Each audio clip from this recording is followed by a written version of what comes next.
Olá para você que acompanha a Módulo FM, as redes sociais da Módulo FM. Sextou e sextou com informações sobre saúde aqui na Módulo FM.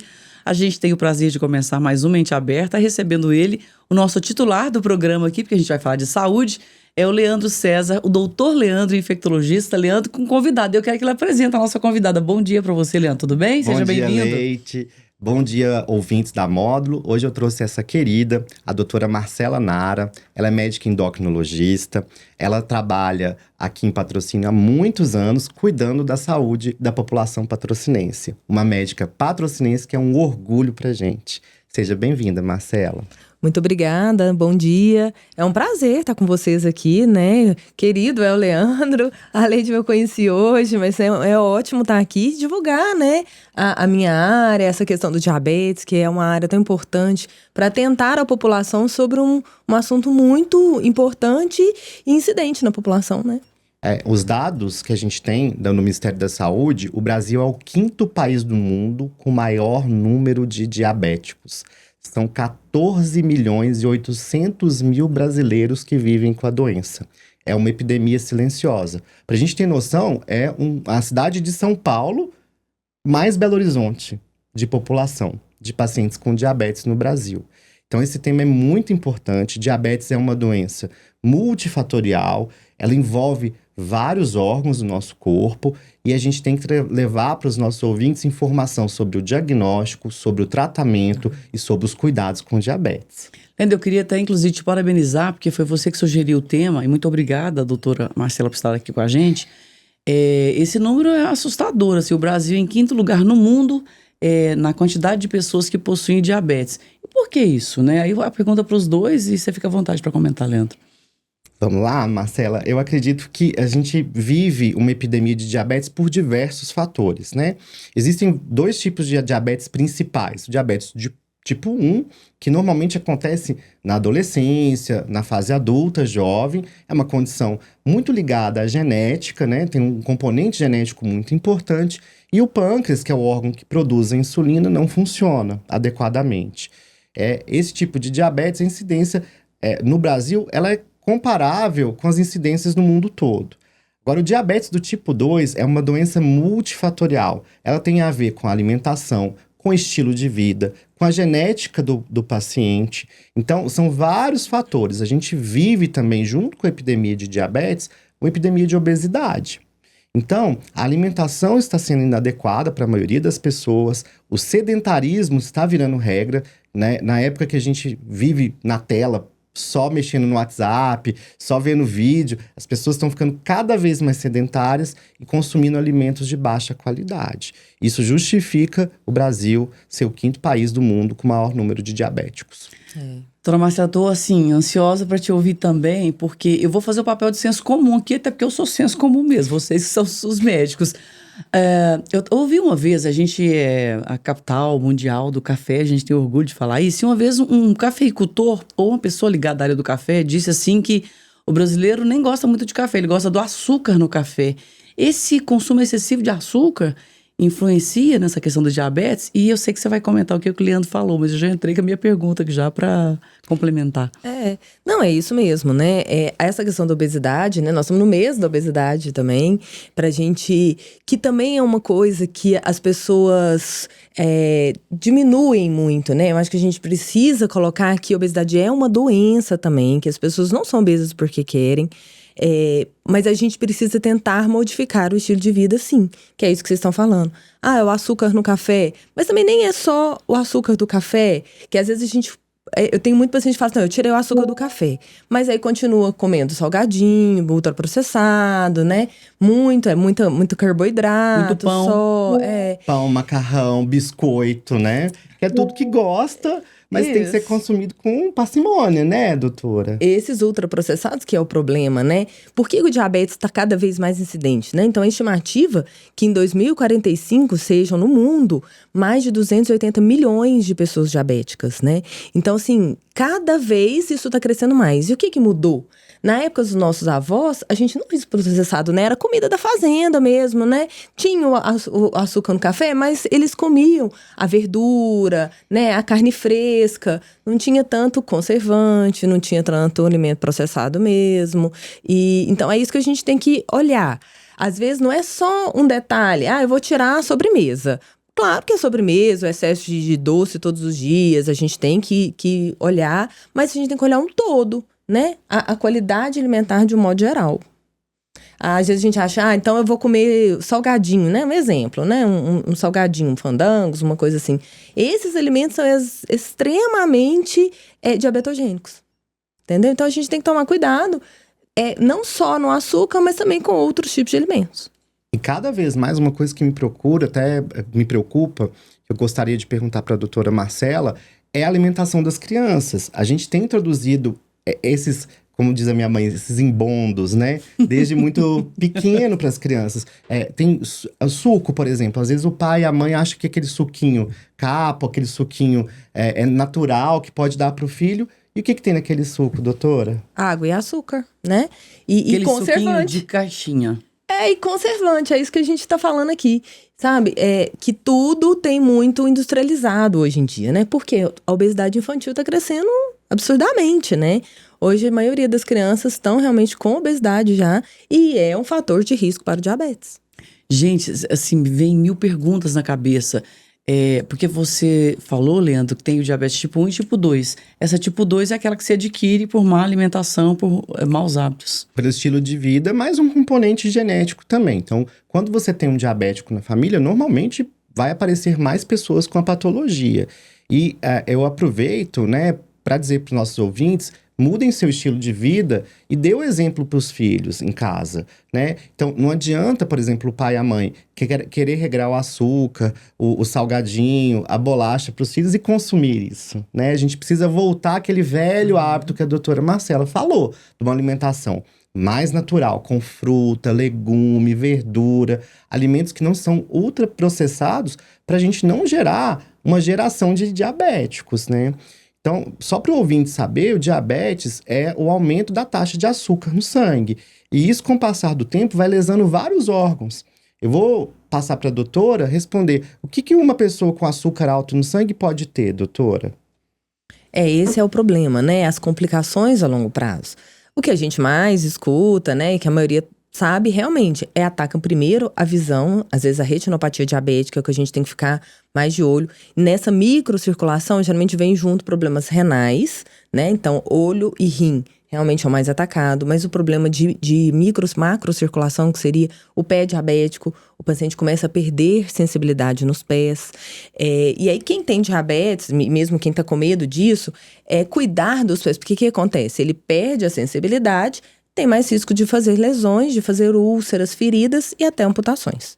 Doutora, o nosso ouvinte que tá aqui ligadinho no programa, como é que eu sei que eu tô com diabetes? O que a pessoa sente ou como é que ela descobre que é diabética? É isso que é importante mesmo, Leandro, porque o diabetes, no início, que é quando a gente quer pegar, né, fazer esse diagnóstico, não tem sintoma.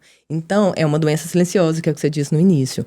Então, é importante sempre a gente fazer uns exames de rotina, pedir a glicemia, né? Olhar a hemoglobina glicada, porque às vezes o ideal é a gente pegar no início mesmo, naquele pré-diabetes, né? Que ainda tá tendo esse nome aí de pré, mas tá para sair, tá para começar um diabetes inicial exatamente para chamar a atenção do paciente que um pré-diabetes a gente já tem que tomar a devida atenção e o devido cuidado, né? E essa doença, ela é reversível? Você tem como voltar a ser saudável? Eu sempre falo pro diabético, que eu recém-diagnostico, que não, que a gente, uma vez diabético, a gente sempre vai ser diabético. Tem possibilidades de a gente deixar o paciente sem medicação. Tem. Eu já vi paciente em uso de insulina, a gente insulinizada, a gente retirar a insulina, retirar a medicação, mas o paciente deixou de ser diabético? Não. Se ele não tomar os devidos cuidados que a gente está comentando, com alimentação, com atividade física, ele acaba voltando às glicemias alteradas de novo. Então, uma vez diabético, ele sempre vai ser diabético. Mesmo o pré-diabético, eu falo que ele está em cima do muro no pré, né? Eu até consigo trazer ele de volta, mas tomando as medidas em relação ao estilo de vida, né? Atividade física e alimentação. Pode perguntar. Doutora, eu tenho uma pergunta, assim, que uma das ouvintes do nosso podcast mandou. ela teve diabetes na gestação, diabetes gestacional, ela tem risco depois de desenvolver o diabetes? Sim, é um fator de risco. Quem teve diabetes gestacional é um fator de risco para ter diabetes, né, a longo prazo. Então, é só para a gente tomar mais cuidado mesmo, fazer exames periódicos para poder acompanhar essa gestante. Na verdade, sim, ganhou o neném, pós-parto, a gente já pede um GTT para confirmar se esse diabetes não ficou. Porque tem muito paciente que às vezes faz o diagnóstico de diabetes gestacional, mas era um tipo 2, né?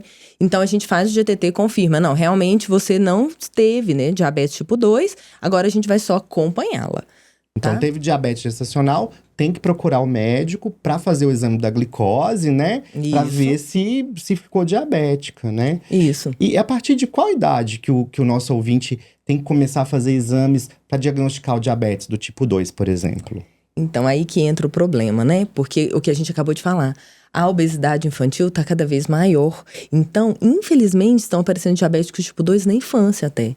Então, exame de rotina a gente tem que fazer uma vez por ano, uma vez a cada 2 anos, até nas crianças. No caso do diabetes gestacional, e o risco para criança? Não, o risco da criança, não, eu recebo muito essa pergunta dentro do consultório, né? Chega a mãezinha com gestante e fala, meu filho vai ser diabético? Não, é o contrário. Na verdade, a mãe tem que cuidar da glicose porque o risco é da criança ter hipoglicemia neonatal. Ela costuma, né, vamos dizer assim, para o ouvinte entender, acostuma que aquela sobrecarga de glicose sempre alta, ele fica grandão, ele fica macrossômico, né, que a gente fala. Mas isso é saudável? Não, porque aí ele nasce até dificuldade de parto e a criança cresce muito. Muito. E quando ele nasce, ele não tem aquela taxa de glicose alta, não tem sobrecarga, então ele tem hipo. Geralmente a criança que nasce de uma mãe descompensada do diabetes, claro, porque quando a gente acompanha, não tem risco para esse bebê. Mas aquela mãe descompensada, a criança é mais hipoglicêmica ou sintomas de hipoglicemia, às vezes sem ter uma hipoglicemia real. Então, é uma criança mais lentificada, com dificuldade de colocar no peito, de amamentação, porque ela fica mais sonolenta, porque ela fica meio com sintomas de hipoglicemia. E pode ter um atraso motor também, no desenvolvimento, né? Porque a criança é mais lenta, né? Isso, maior, né? Sim, sim. Então, e ficar vigiando ele, porque realmente ele tem risco de hipoglicemias. Bom, eu vou pedir um intervalo rapidinho aqui.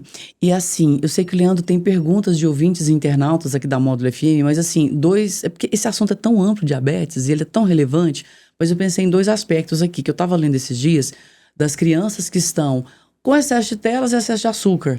Aí elas ficam superativas, aí depois tem que tomar remédio porque a criança está com TDAH, alguma coisa assim. E a outra questão também é esse uso indiscriminado de remédios que são do diabetes, mas são usados para emagrecimento. Eu queria abordar essas 2 questões com vocês. A gente volta em um minuto, ok? Ok. Mente aberta. Mente aberta. Voltamos com o nosso Mente Aberta hoje, falando de saúde, abordando uma questão que afeta a nossa saúde, que é o diabetes. Não é isso, Leandro? Isso mesmo. E a gente estava conversando com a doutora, né, no bloco anterior, e um dos ganchos que eu quero pegar aqui é que teve uma pergunta de um nosso internauta, o Carlos, lá de Portugal, acompanhando o nosso programa. Nós estamos internacionais, né? Alô, Carlos? A Carlos, vamos mandar um abraço pro Carlos, tá? Ele mandou uma pergunta que o uso dessas medicações para diabetes do tipo 2 pode tornar a pessoa, para emagrecimento, ela pode tornar a pessoa diabética? Essa também é uma pergunta que a gente escuta muito. Às vezes o paciente fala, não, eu não quero usar esse tipo de medicação, né? São os agonistas de LP1 que a gente fala, porque fica com medo de diabetes. Não, é o contrário, na verdade. Essas medicações, elas sensibilizam a ação da insulina, né? São euglicêmicas, geralmente elas não causam hipoglicemia, e elas melhoram, porque o paciente perdendo peso, reduzindo esse fator de risco, que seria a obesidade, ele diminui, né, o risco de diabetes. Então, usar essas medicações a fim de perder peso, vai reduzir o risco de diabetes, não aumentar o risco de diabetes. E ele pergunta também o que a doutora pensa sobre o uso indiscriminado do Ozempic para o emagrecimento. Aí é um problema, acho que já tá virando um problema de saúde pública, né? Ultimamente eu tava até escutando ali, até de polícia até, né? Vocês viram? tráfico de manjaro e tudo isso. São remédios então, caros, aí o pessoal quer caro, comprar mais né? barato e vai pro mercado ilegal, é isso? É, mais ou menos isso. E, Gente, a pessoa pra emagrecer, ela faz qualquer coisa, né? virou Quer dizer, uma eu tô droga, perguntando né? pra vocês, mas no meu senso como eu vejo que as pessoas, elas se esforçam Se bastante. arriscam, né? Se Arriscam a arriscam. saúde por isso. Porque né? não é uma medicação, né? Às vezes, quando é injetável, as pessoas ainda têm um pouquinho mais, né, de parcimônia, mas são medicações. Eu acho que tudo tem que ser orientado. Não é porque é um remédio bom, é uma medicação boa para maior mortalidade, diminui o risco cardiovascular, mas que não tem que ser orientada.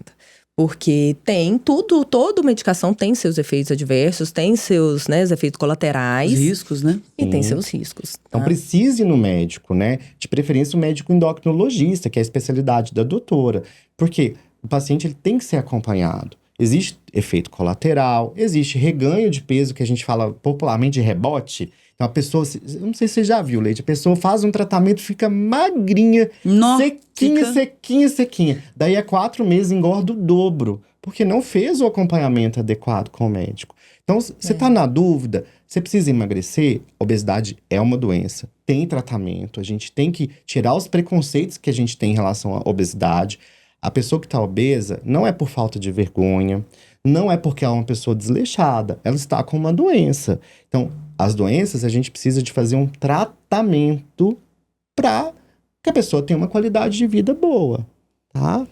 Agora, doutora Marcela, você disse que assim, a pessoa usa o medicamento para emagrecer porque ela tem risco de diabetes, então não acontece o efeito dela ter o diabetes, é o contrário.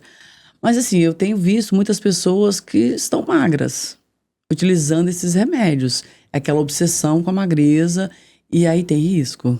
Porque senão fica assim, a gente não quer incentivar, a gente quer orientar as pessoas, né, a tomarem as medidas corretas. Isso. Não, é a medicação que o Leandro acabou de falar, é um tratamento para obesidade, medicação ponto. Às vezes as pessoas ficarem usando sem ter uma indicação, não vai fazer grande diferença. É uma medicação que aumenta o risco de cálculo biliar, então às vezes o paciente já tem, por exemplo, cólica, tem que avaliar, né? Mas assim, cólica biliar, que é pedra na vesícula, e aumenta o risco, pode dar uma crise, né, de cálculo biliar. Ou tem muito refluxo, isso piora. Então, o paciente tem que ser avaliado. Então, piora principalmente sintoma gastrointestinal. Tudo tem que ser avaliado antes do uso. Aí o paciente vai lá na farmácia, compra e começa a usar também de modo aleatório. Outra coisa que é difícil, porque o paciente começa, às vezes, com doses muito altas e acontece de paciente passarem muito mal, né? De ter vômitos incoercíveis, de precisar internar. Essa medicação tem risco de fazer pancreatite pelo cálculo biliar, mas também a medicação em si, no paciente que tem um triglicérides alto, já tem um risco de pancreatite maior por outros motivos. Então, não é qualquer paciente que é candidato ao uso desses, né? Vamos colocar dos agonistas de GLP-1. Tudo tem que ser realmente estudado antes. Então, não tem mágica. Quer emagrecer? É tratamento. Procura o médico, o nutricionista, o educador físico. Fecha a boca.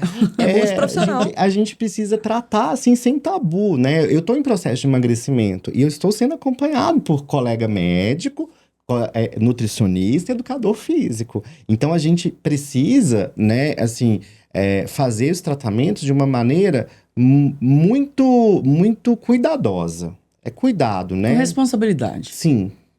Agora, uma coisa que eu vejo muito, doutores, no senso comum, a gente chega, por exemplo, numa festa de aniversário, e tem aquelas mães que horrorizam com açúcar, tem aquelas que, vou deixar meu filho experimentar o açúcar, que é uma das coisas boas do mundo, não sei o quê.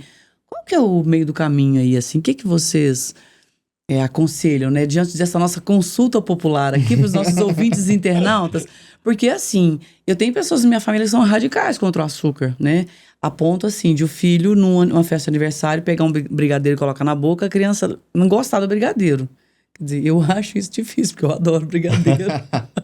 Mas, assim, vocês... O que vocês recomendam para as mães, né?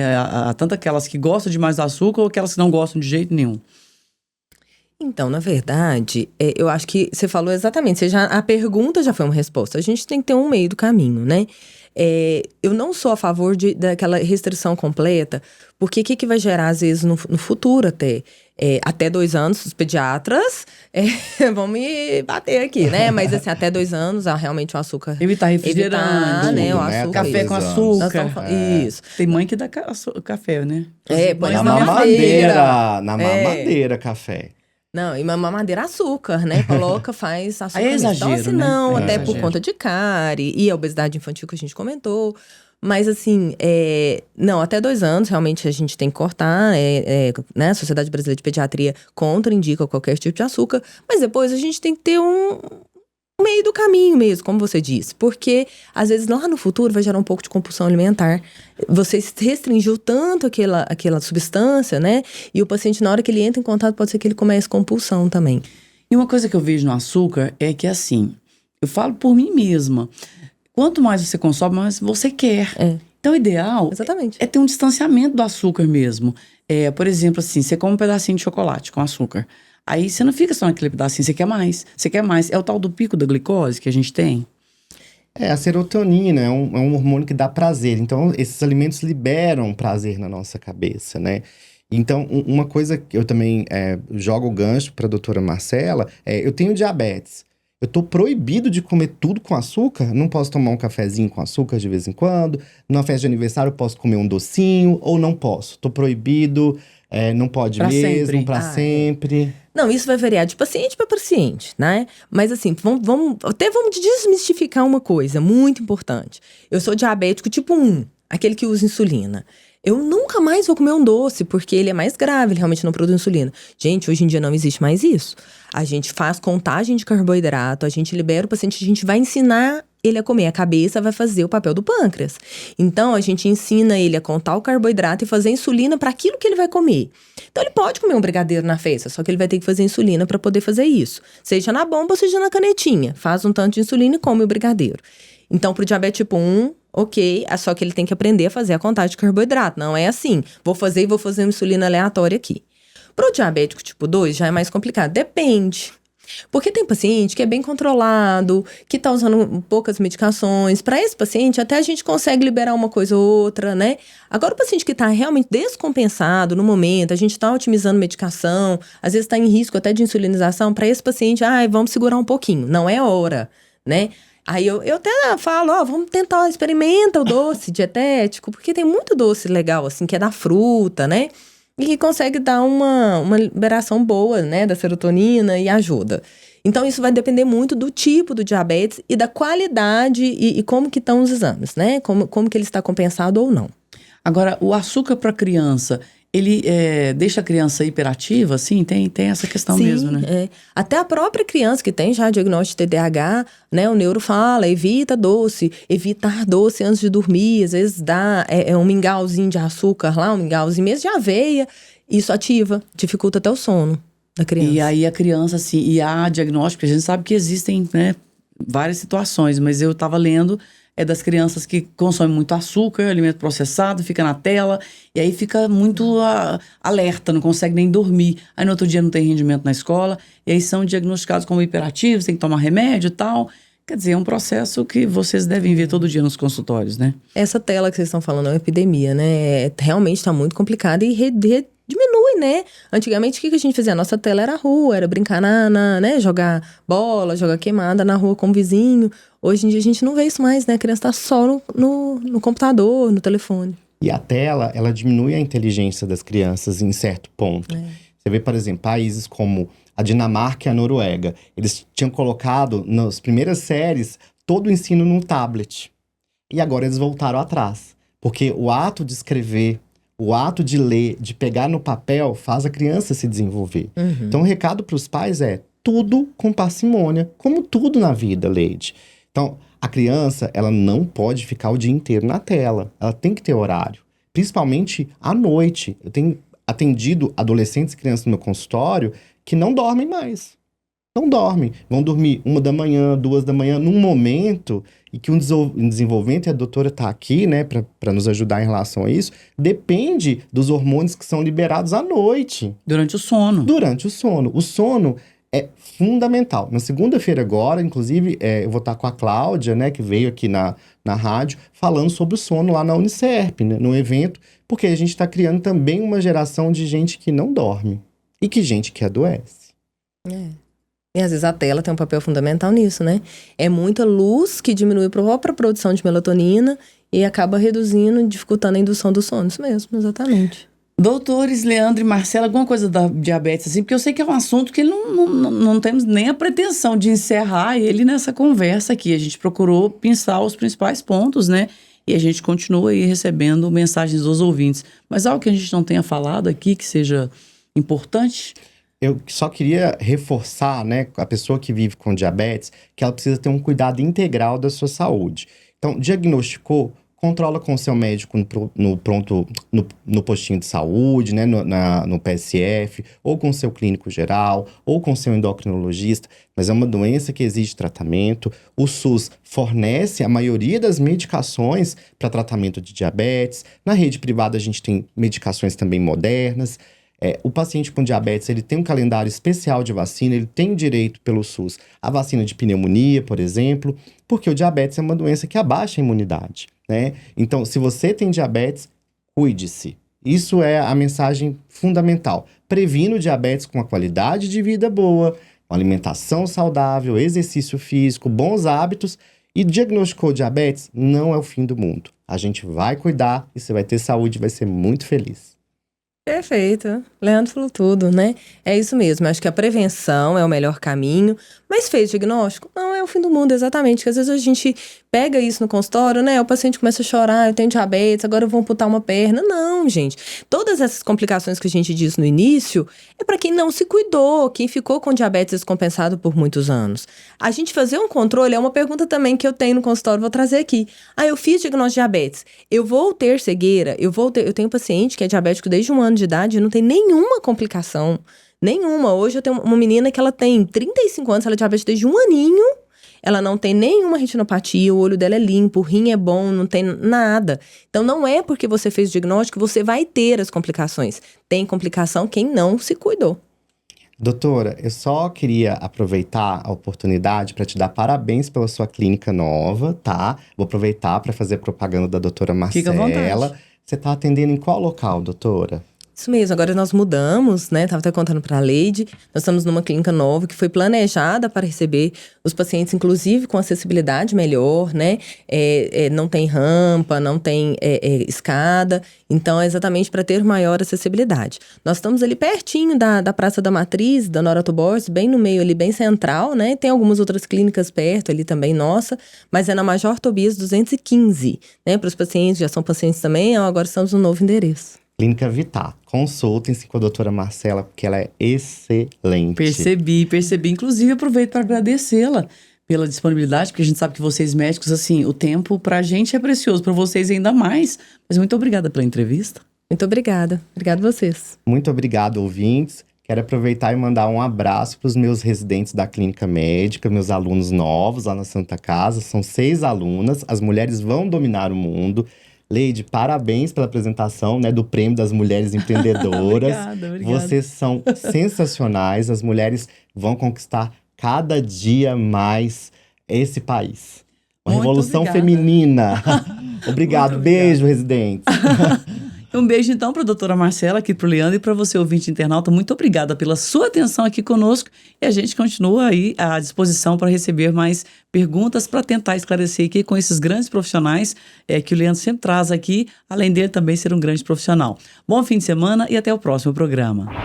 Você ouviu na Módulo FM Mente Aberta. Mente Aberta. De volta na próxima sexta-feira. Até lá. Oferecimento Andap Autopeças, Unicerp, Rações Saborosa e Sicredi, a primeira instituição financeira cooperativa do Brasil.